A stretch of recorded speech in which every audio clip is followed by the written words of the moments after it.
Espiritu Santo, Amen.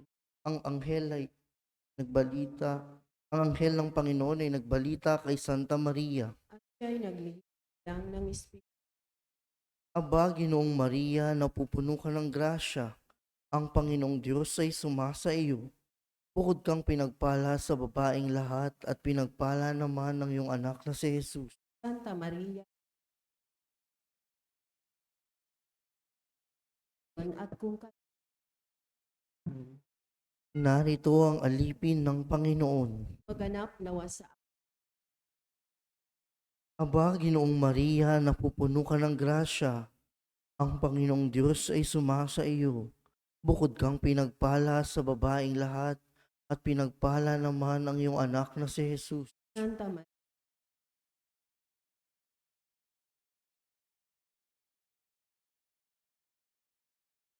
At ang salita ay nagkatawang tao. at nakipagbuhay.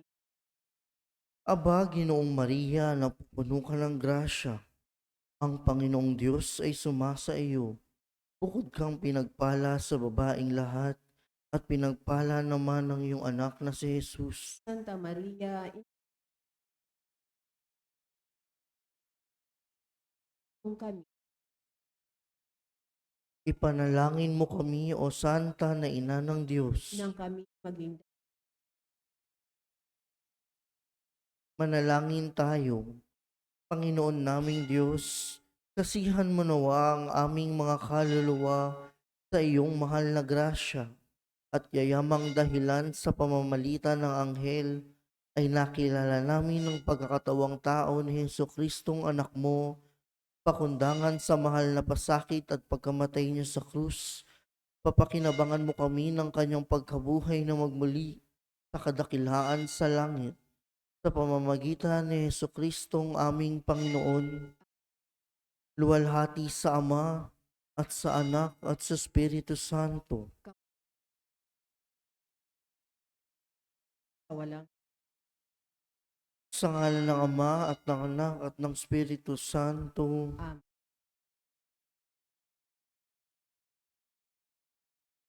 At ang mamumuno po sa ating Reverend Father Douglas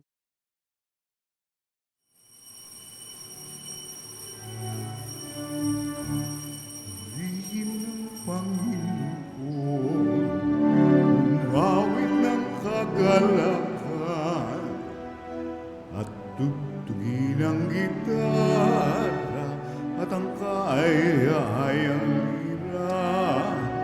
Ipan ninyo ang trumpeta, kaya Panginooy dinggin, ang landas niya'y tahakin, habang buhay ay purihin, kagandang loob niya sa atin. Purihin ang Panginoon, umawit ng kagalakan, at tugtugin ang gitara at ang kaaya-ayang lira. Ipan ninyo ang trumpeta, ipan ng trumpeta.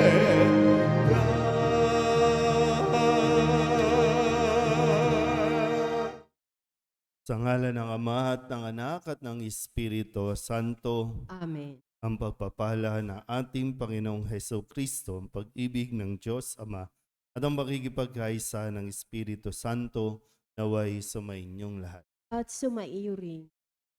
Mga kapatid, tinipon tayo bilang mga kaanib na angkan ng Diyos, kaya dumulog tayo sa maawaing Panginoong nagpapatawad ng lubos. Sinugong tagapagpagaling sa mga nagsisisi, Panginoon, kaawaan mo kami. Panginoon, kaawaan mo kami. Dumating na tagapag-anyayang mga makasalanay magsisi, Kristo, kaawaan mo kami. Kristo, kaawaan mo kami. Nakaluklok ka sa kanan ng Diyos Ama para ipamagitan kami. Panginoon, kaawaan mo kami. Panginoon, kaawaan mo kami. Awaan tayo ng makapangyarihang Diyos, patawarin tayo sa ating mga kasalanan at patnubayan tayo sa buhay. Manalangin tayo. Ama naming makapangyarihan, ang iyong dumadalanging sambayanan ay matapat mo nawang lingapit subaybayan upang makita namin ang dapat gampanan at para rito'y magkaroon kami ng kakayanan sa pamamagitan ni Jesucristo kasama ng Espiritu Santo magpasawat. Amen. Opo po ang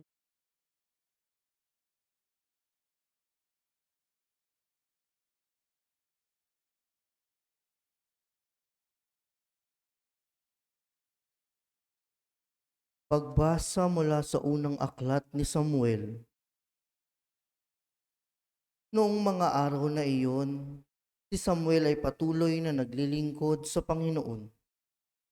Nang panahong yaon, bihira nang marinig ang tinig ng Panginoon at bihira na rin ang mga pangitain. Malabo na noon ang mata ni Eli. Minsan, namamahinga siya sa kanyang higaan. Si Samuel na may natutulog sa templo, sa may kaban ng tipan. Nang magmamadaling araw na, siya'y tinawag ng Panginoon. Samuel, Samuel. Po, sagot niya. Patakbo siyang lumapit kay Eli at sinabi, "Bakit po?" Sinabi ni Eli, "Hindi kita tinatawag. Mahiga ka na uli." Nagbalik nga siya sa kanyang higaan. Tinawag siya uli ng Panginoon. Bumangon siya, lumapit kay Eli at tinanong, "Tinatawag po ba ninyo ako?" Sinabi ni Eli, "Hindi kita tinatawag, anak. Mahiga ka na uli." Hindi pa kilala ni Samuel ang Panginoon sapagkat hindi pa siya kinakausap nito. Sa ikatlong beses na tawagin siya, lumapit uli siya kay Eli at sinabi, "Narinig ko pong tinawag ninyo ako." Naisip ni Eli na ang Panginoon ang tumatawag kay Samuel. Kaya sinabi niya, "Sige, mahiga ka uli. Kapag narinig mo pang tinawag ka, ganito ang sabihin mo, 'Magsalita po kayo, Panginoon. Nakikinig po ang inyong lingkod." At muling nahiga si Samuel. Ang Panginoon ay lumapit kay Samuel at tinawag ito. Sumagot si Samuel, "Magsalita po kayo. Nakikinig ang inyong lingkod." Habang lumalaki si Samuel, patuloy siyang pinapatnubayan ng Panginoon at nagkakatotoo ang lahat ng sinasabi niya. Dahil dito, kinilala ng buong Israel mula sa Dan hanggang sa Berseba na si Samuel ay isang tunay na propeta ng Panginoon. Ang salita ng Diyos. salamat sa Diyos. Salmong tugunan, handa akong naririto upang sundin loob mo. Lahat. Handa akong naririto upang sundin loob mo. Ako ay naghintay sa aking Panginoon at dininig niya ang aking pagtaghoy.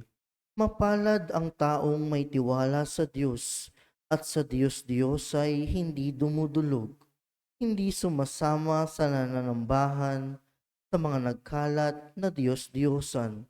Tugon, Handa akong naririto upang sundin loob mo. ang mga panghandog pati mga hain at mga hayop na handang sunugin, hindi mo naibig sa dambana dalhin, upang yaong salay iyong patawarin. Sa halip, ang iyong kaloob sa akin ay ang pandinig ko upang ika'y dinggin. Tugon, Handa akong naririto upang sundin loob mo. kaya ang tugon ko, ako'y naririto. Nasa kautusan ang mga turo mo. Ang nais kong sundi, iyong kalooban. Aking itatago, sa puso ang aral. Tugon, Handa akong naririto upang sundin mo. Ang pagliligtas mo'y aking inihayag. Saan man magtipon ang iyong mga anak, di ako titigil ng pagpapahayag. Tugon, Handa akong naririto upang sundin mo. Tumayo po ang lahat.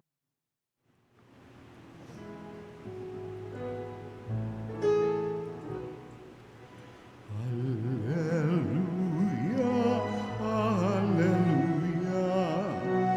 Wikain mo, kung nakikinig ako sa iyong mga salita. Hallelujah, hallelujah, hallelujah.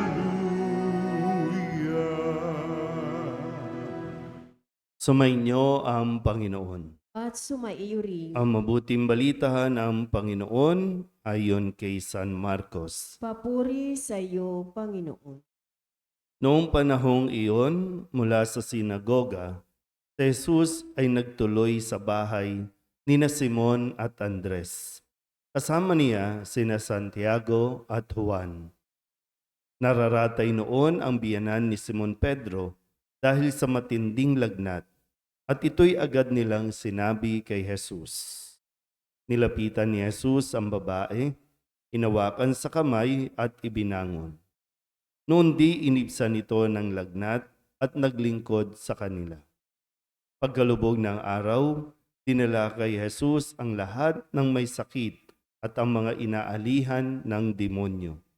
At nagkatipon ang buong bayan sa may pintuan ng bahay. Pinagaling niya ang maraming may sakit, anuman ang kanilang karamdaman, at nagpalayas siya ng mga demonyo. Hindi niya hinayaang magsalita ang mga ito, sapagkat alam nila kung sino siya. Madaling araw pa'y bumangon na si Jesus at nagtungo sa ilang napuok at nanalangin. Hinanap siya ni Simon at kanyang mga kasama. Nang siya ay matagpuan, sinabi nila, "Hinahanap po kayo ng lahat." Ngunit sinabi ni Jesus, "Kailangang pumunta rin naman tayo sa mga kapitbayan upang makapangaral ako roon. Ito ang dahilan ng pag-alis ko sa Capernaum." At nilibot niya ang buong Galilea na nangangaral sa mga sinagoga at nagpapalayas ng mga demonyo. Ang mabuting balita ng Panginoon. Pinupuri ka namin, Panginoong Kristo.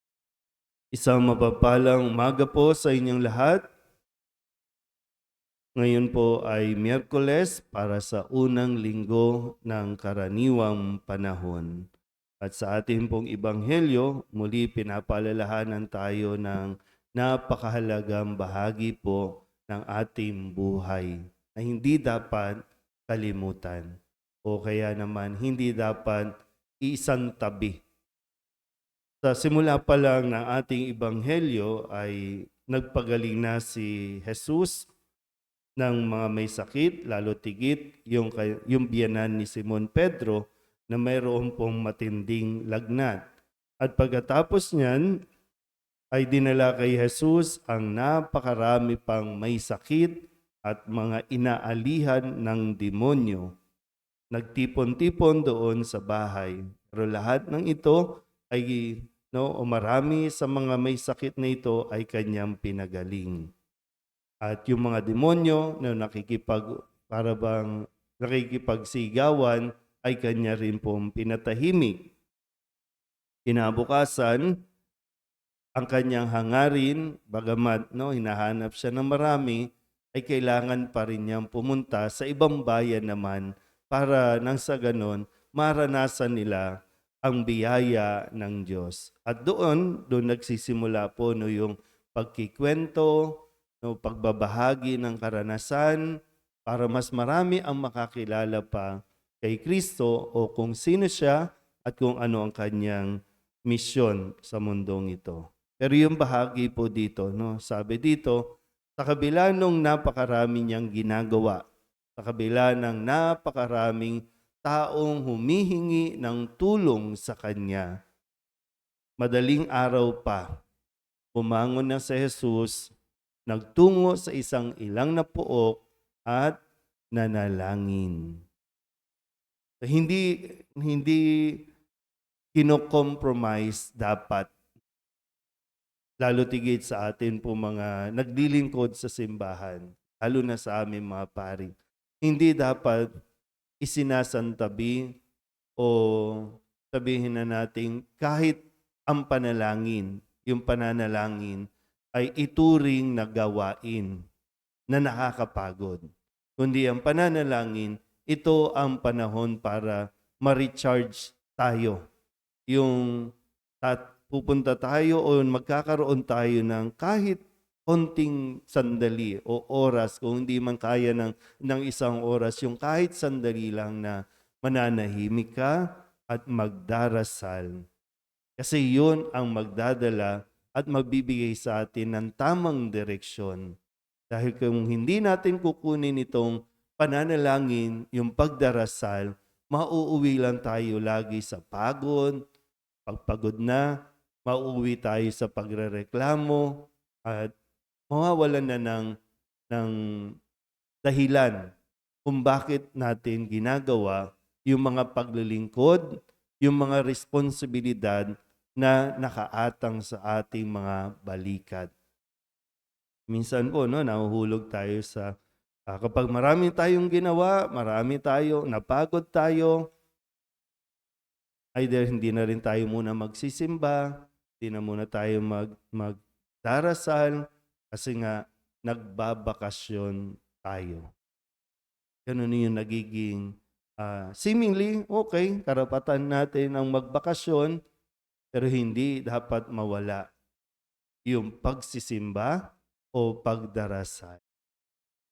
Titingin ko po, no? Yun ang magbibigay sa atin ng tamang direksyon, tamang disposisyon, lalo tigit ng nararapat na lakas. Ang taong marunong at naglalaan ng oras, yung quality time sa pagdarasal, yan ang taong mas makakapaglingkod ng naaayon din sa kagustuhan. Amen?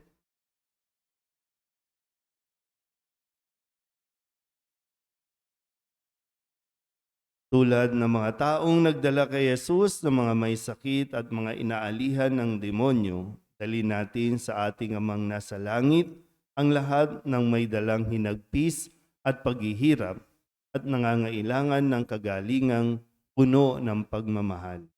Ang ating pong itutugon, Panginoong mahabagin, iligtas mo kami. Panginoong mahabagin, ligtas mo kami.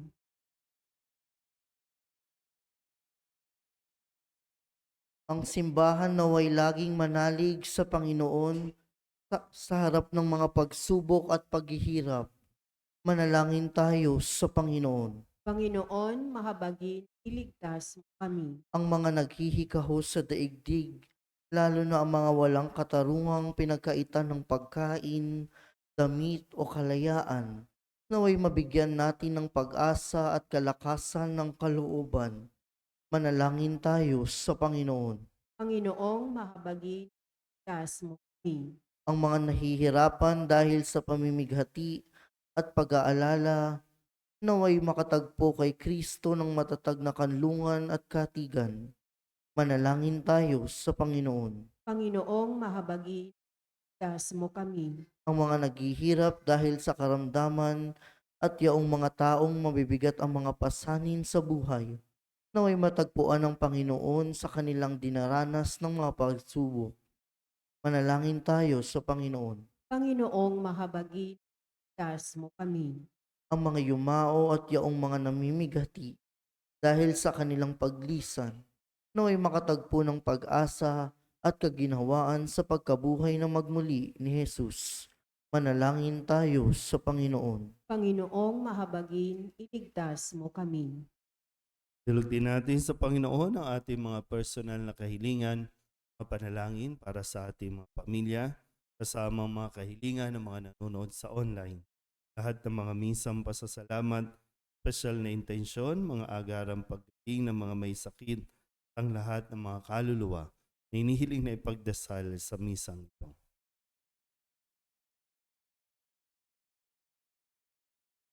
Ang lahat ng ito inihiling namin sa ngalan ni Kristong aming Panginoon.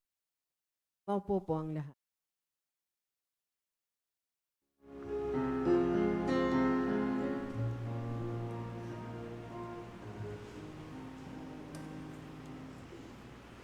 Panginoon, aming alay, itong alak at tinapay sa altar mo ilalagay, tanggapin sa iyong kamay. Tumayo ang lahat. Manalangin kayo mga kapatid upang paghahain natin ay kalugdan ng Diyos amang makapangyarihan. Tanggapin nawa ng Panginoon itong pagkain sa iyong mga purihan niya at karangalan sa ating kapanabangan at sa buong sambayanan niya. Ama naming lamikha, ang paghahain ito ng iyong sambayanan ay iyong marapating ngayong paunlakan. Pakundangan dito mapasa amin nawa ang iyong kabanalan at ang masugid naming dalangin ay iyong pagbigyan sa pamamagitan ni Jesucristo kasama ng Espiritu Santo magpasawalang hanggan. Amen. Sumainyo ang Panginoon. At sumaiyo rin. Itaas sa Diyos ang inyong puso at diwa. Itinaas na namin sa Panginoon. Pasalamatan natin ang Panginoong ating Diyos. Marapat na siya ay pasalamat. Ama naming makapangyarihan, tunay ngang marapat na ikaw ay aming pasalamatan sa pamamagitan ni Jesucristo na aming Panginoon. Ikinalugod mong sa Kanya'y baguhing mabuti ang lahat at sa pamamagitan niya'y aming tinatanggap ang iyong abot-abot na kaloob at paglingap. Kahit na siya ay hindi naiiba sa iyo, minabuti niyang maging di rin naiiba sa mga tao. Hamak siyang tulad namin sa kamatayang totoo, noong inihain niya ang sarili ng kami makasundo mo. Kaya naman iyong idinangal siya at iyong itinampok upang sa lahat siya'y manguna. Ngayon nga'y lahat ng sa kanya'y nakikiisa ay talagang magkakamit ng iyong buhay at ligaya. Kaya kaysa ng mga anghel ang sisiawid ng papuri sa iyo nang walang humpay sa kalangitan, kami nagbubunyi sa iyong kadakila.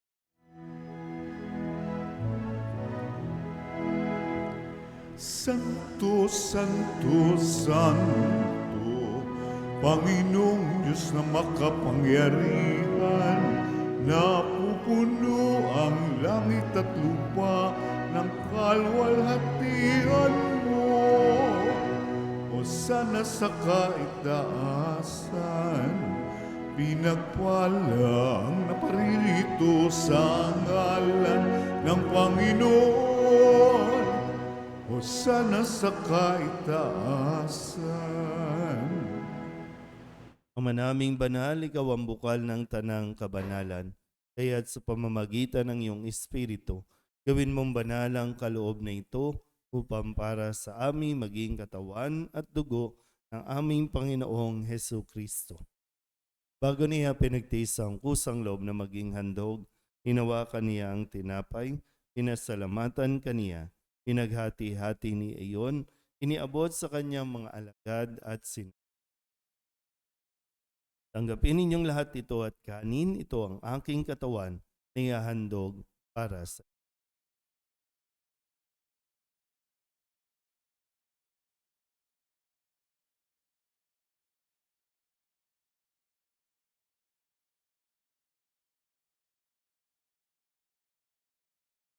Kaya hindi naman nang matapos ang hapunan, hinawakan niya ang kalis, muli kaniyang pinasalamatan. Iniabot niya ang kalis sa kanyang mga alagad at sinabi, tanggapin ninyong lahat ito at inumin. Ito ang kalis ng aking dugo, bago at wala hanggang tipan. Ang aking dugo na ibubuhos para sa inyo at para sa lahat, sa pagpapatawad ng mga kasalanan. Gawin ninyo ito sa pag-alaala sa akin.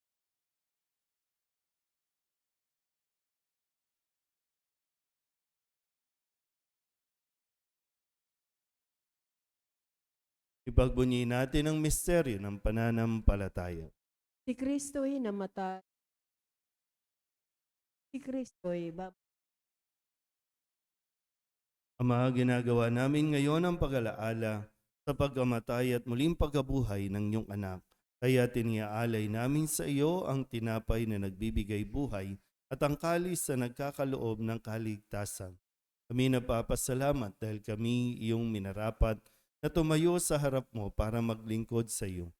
Sinasamo namin kami magsasalo-salo sa katawan at dugo ni Kristo ay mabuklod sa pagkakaisa sa pamamagitan ng Espiritu Santo.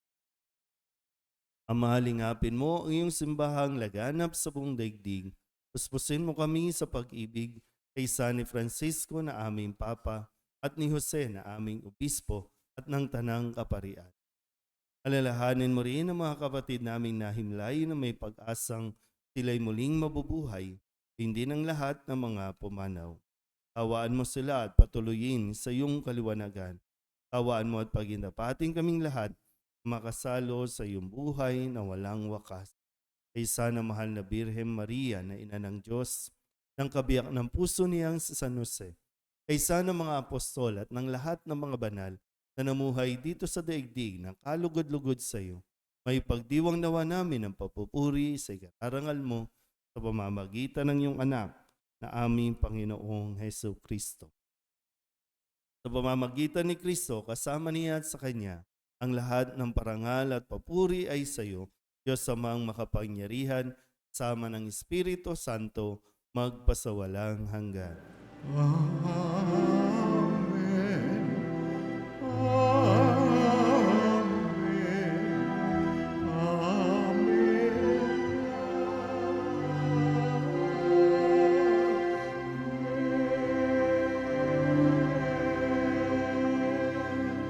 Sa tagubilin ng mga nakagagaling na utos at turo ni Jesus sa Panginoon natin at Diyos, natin ang lakas.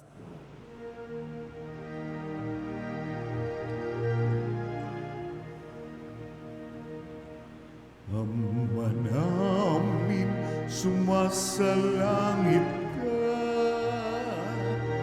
sambahin ang ngalan mo, mapasa amin ang kaharian mo, sundin ang loob mo, dito sa lupa para nang sa langit. Bigyan mo kami ngayon ng aming kakanin sa araw-araw at patawarin mo kami sa aming mga sala para ng pagpapatawad namin sa nakakasala sa amin. At huwag mo kaming ipahintulot sa puso at iadya mo kami sa lahat ng masama. Hinihiling namin kami iadya sa lahat ng masama, pagkalooban ng kapayapaan araw-araw, iligtas sa kasalanan at ilayo sa lahat ng kapahamakan, samantalang aming pinananabikan ang dakilang araw ng pagpapahayag ng tagapagligtas naming si Hesus Kristo. sapagkat iyo ang kapangpurihan. Panginoong Hesus Kristo, sinabi mo sa iyong mga apostol, kapayapaan ang iniiwan ko sa inyo, aking kapayapaan ang ibinibigay ko sa inyo. Tunghayan mo ang aming pananampalataya at huwag ang aming mga pagkakasala. Pagkalooban mo kami ng kapayapaan at pagkakaisa ayon sa iyong kalooban, sama ng Espiritu Santo, magpasawalang hanggan. Amen. Ang kapayapaan ng Panginoon ay laging sumainyo. At sumaiyo rin. Magbigayin po tayo ng kapayapaan.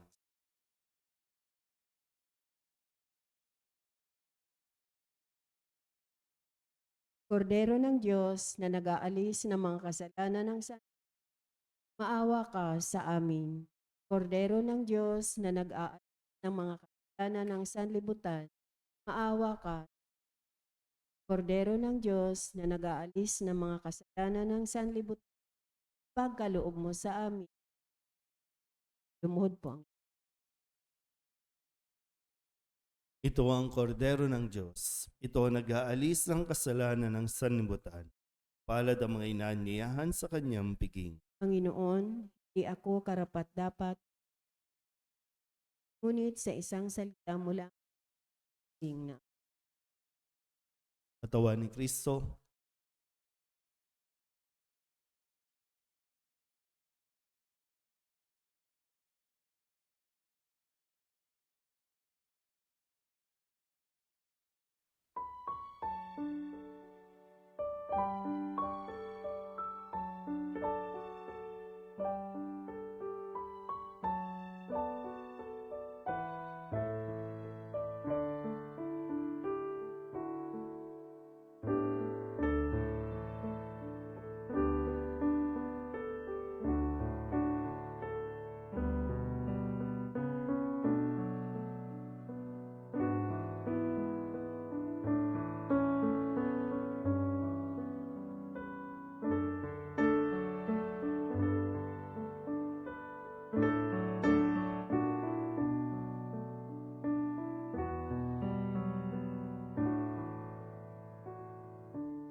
Tumayo po ang Manalangin. Ama naming mapagmahal, hinihiling namin kami pagbigyan, pakundangan sa iyong dulot na pakikibang. Ipagkaloob mong ikaw ay aming paglingkuran sa pamumuhay namin sa paraang iyong kinalulugdan sa pamamagitan ni Jesucristo, sama ng Espiritu Santo, magpasawal.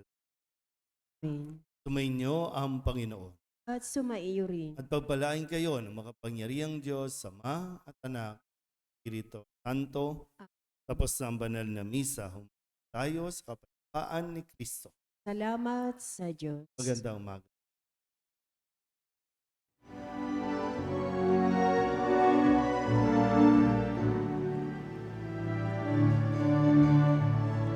Mayon at ipahayag kanyang pagkalinga, Ama. Sa buhay, pag-ibig at katarungan, tanda ng kanyang kaharian. Sa panahong tigang ang lupa, sa panahong ang ani sa gana, sa panahon ng digmaan at kaguluhan, sa panahon ng kapayapaan, bayan at ipahayag